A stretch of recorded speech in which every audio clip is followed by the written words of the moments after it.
arana para sa dalagang walang kasing ganda.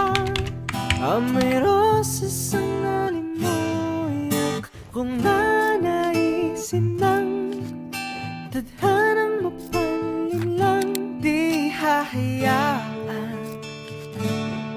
mawala pa tong liham ng umaasang mata mong makabasa. Handang gawin lahat, maging pamilya'y ilikahon na yan lang nakadama ng wagas na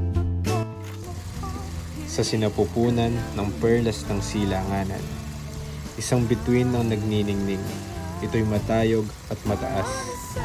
Lupang hinirang, sigasig ng dangal, Pilipinas kong mahal.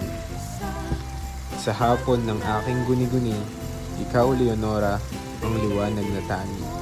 Sa bawat pintig ng pusong naglalakbay, ang iyong ngiti ilaw sa aking buhay. Ngunit saan nga ba aabot ng kwentong ito? Kung maya't maya lang, ako'y lilisan na sa tabi mo. At nais ko lamang malaman mo, Leonora, naubos na ang aking tinta. Ito na rin siguro ang huli nating pahina. Naway maging masaya ka sa paggawa ng bagong kabanata na hindi na ako ang iyong paksa. At sa huli nating talata, ika'y akin ng pinapalaya. Sapagkat tulad ng malayang tula, kailan may hindi tayo magtutugma. At hanggang sa susunod na kabanata, aking paboritong paksa.